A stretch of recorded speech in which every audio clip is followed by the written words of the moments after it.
اردو کور کے معزز دوستوں، میں ہوں ماجد ملک اور آپ تمام دیکھنے اور سننے والوں کو السلام علیکم۔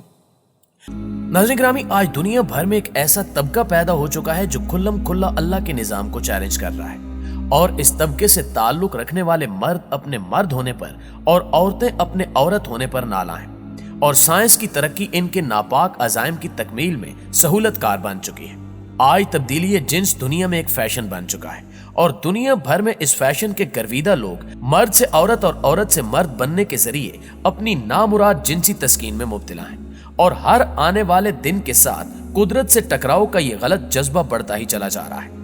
بلکہ اب تو کلمہ طیبہ کے نام پر بنے پاکستان میں بھی اس سنگین اور بہت سے دنیاوی و دینی مفاسد پر مشتمل عمل کو آسان بنا دیا گیا ہے، اور ایک ایسا قانون پاس ہو چکا ہے جس کے مطابق جنس کا تبدیل کرنا کوئی مسئلہ نہیں رہ گیا، اور اس کے سبب پاکستان میں ہم جنس پرستی کو خاصا فروغ بھی مل رہا ہے۔ آج کی ویڈیو میں ہم اسی قانون کو موضوع بحث بنائیں گے اور جانیں گے کہ اس قانون کے تحت کیسے لوگوں کو ہم جنس پرست بنایا جائے گا۔ ناظرین گرامی، 1973 کے آئین میں واضح ہے کہ یہاں قرآن و سنت سے متصادم کوئی قانون نہیں بنے گا، مگر افسوس کہ پچھلی 7 دہائیوں سے اس پر عمل درآمد نہیں ہو رہا۔ بدقسمتی سے روز اول سے اس ملک کی قانون ساز اسمبلی کی اکثریت مغرب پرستی میں حد سے گزر جاتی ہے، مگر پچھلے 3 برسوں میں یہاں پارلیمنٹ کو بلڈوز کر کے جس طریقے سے قانون سازی ہو رہی ہے، اس کی مثال ماضی میں نہیں ملتی۔ ابھی چند روز قبل کی پارلیمنٹ کے مشترکہ اجلاس کی کاروائی ہی دیکھ لیں، جس میں کیسے بھونڈے انداز میں انتخابی قوانین کی منظوری دی گئی۔ ایسے ہی ٹرانسجنڈر کا قانون پاس کرایا گیا ہے، جس کے مطابق کوئی بھی مرد یا عورت اپنی مرضی کے مطابق نادرا کے ریکارڈ میں اپنی جنس تبدیل کرا سکتا ہے۔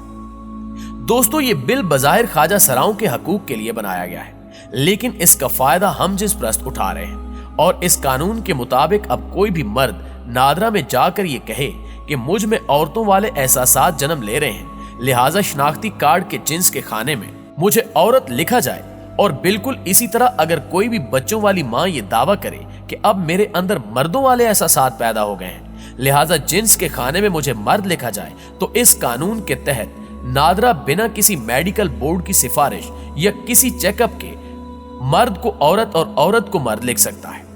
اس کے بعد مرد کو کیونکہ شناختی کارڈ میں عورت لکھ دیا گیا ہے، لہٰذا اسے قانونی طور پر مکمل آزادی ہے کہ وہ کسی مرد سے شادی کر لے۔ اسی طرح جس عورت کو شناختی کارڈ میں مرد قرار دے دیا گیا ہے، وہ قانونی طور پر کسی بھی عورت سے شادی کر سکتی ہے۔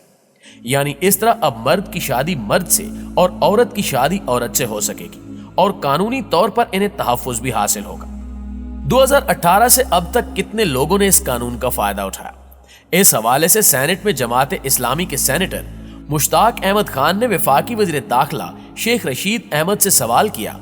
کہ جولائی 2018 سے جون 2021 تک نادرا کو جنس تبدیلی سرٹیفکیٹ کے اجرا کے لیے ملنے والی درخواستوں کی کل تعداد بتائی جائے، اور ساتھ یہ بھی بتایا جائے کہ درخواست دینے والوں کی موجودہ جنس کیا تھی اور وہ اسے تبدیل کر کر کیا لکھوانا چاہتے تھے۔ جس پر وزارت داخلہ نے جواب جمع کرواتے ہوئے بتایا کہ ہمارے اعداد و شمار کے مطابق گزشتہ 3 سالوں میں نادرا کو جنس تبدیلی کی 28,723 درخواستیں موصول ہوئی، جن پر عمل درآمد کیا گیا، اور ان میں سب سے زیادہ 16,530 درخواستیں جنس مرد سے عورت تبدیل کرنے اور 15,154 درخواستیں خاتون سے مرد میں تبدیل کرنے کی تھی۔ اس ساری صورتحال میں اچھی بات یہ ہے کہ ہمارے علماء حق اس بات پر متفق ہیں کہ کسی مرد یا عورت کا اپنی جنس کو بذریعہ آپریشن تبدیل کر دینا ناجائز عمل ہے، اور یہ اللہ تعالیٰ کی خلقت اور بناوٹ کو بدلنا، فطرت سے بغاوت، مذموم اور شیطانی حرکت کا ارتکاب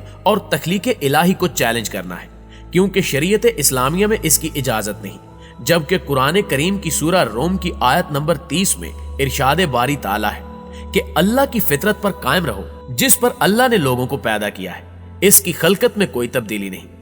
اس کے علاوہ حدیث پاک میں ہے کہ اللہ پاک نے خلقت میں تبدیلی کرنے والی عورتوں پر لعنت فرمائی ہے،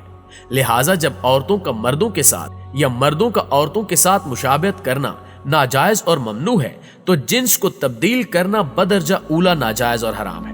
اور یقیناً ایسے ناجائز اقدامات کی اجازت انسانوں میں حیوانیت اور درندگی کا دروازہ کھول دے گی۔ یہ بات واضح ہے کہ تبدیلی جنس کسی مرض کا علاج، ضرورت، داخلی دباؤ یا طبی میلان نہیں،